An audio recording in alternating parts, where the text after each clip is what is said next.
I just need to take a deep breath after that story. But let's turn now to Decision 2022, because you know what? We're less than 24 hours away until the Pennsylvania primary.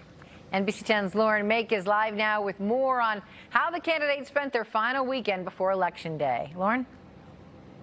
Yeah, guys, we're talking about the Senate race here in Pennsylvania tonight, and there are new developments on both sides of the aisle. They come as voters are already casting their ballots. Hundreds of thousands of voters in Pennsylvania have already returned their mail-in ballots, and of course, more will vote in person tomorrow.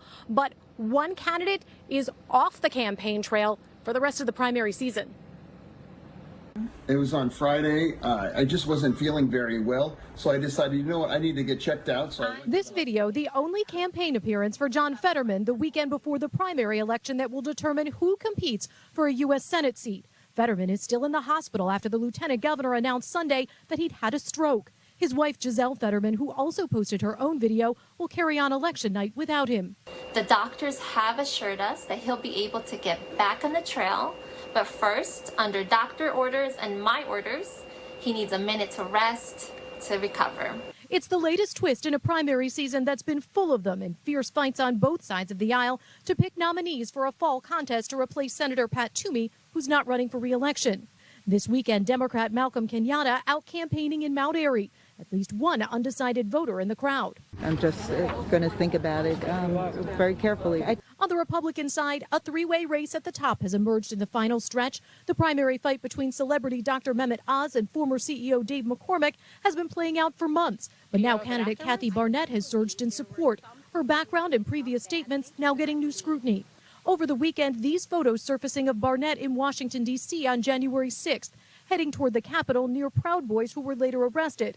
Barnett has confirmed to NBC 10 she was in Washington that day.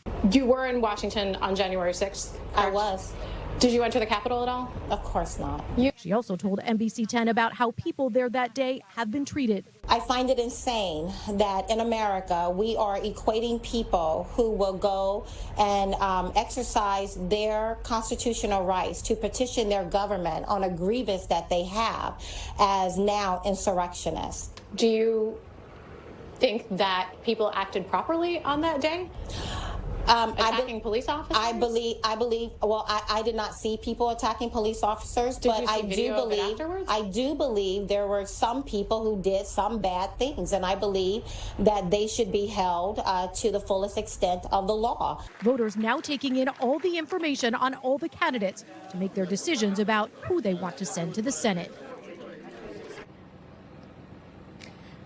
And as far as Republican Kathy Barnett's presence in Washington, D.C. on January 6th, NBC News also reached out to her campaign as those photos surfaced online. They said that she was there to support President Trump and demand election accountability, and that any assertion that she participated in or supported destruction of property is intentionally false. They also said she has no connection whatsoever to the Proud Boys. Live in Bluebell, I'm Lauren Mayk, NBC 10 News. All right, Lauren, thank you. And we want to get into some more information about Lieutenant Governor John Fetterman and his stroke. His campaign says he went to the hospital Friday, and according to Fetterman's doctors, there was no cognitive damage. He says the stroke was caused by a blood clot from atrial fibrillation, or AFib, which is an irregular heartbeat. And today, we spoke to a cardiologist in our area to explain what can cause that. The things that could cause AFib are advancing age, hypertension, weakened heart muscle, problems with the valves. But most of the time, we don't even know why people have AFib. They just go into it as they get older. I just wasn't feeling very well, so I decided, you know what, I need to get checked out. Organizers of Fetterman's campaign released this video on Sunday. They say he's recovering well, but will skip the election night rally tomorrow in Pittsburgh because he will be in the hospital resting.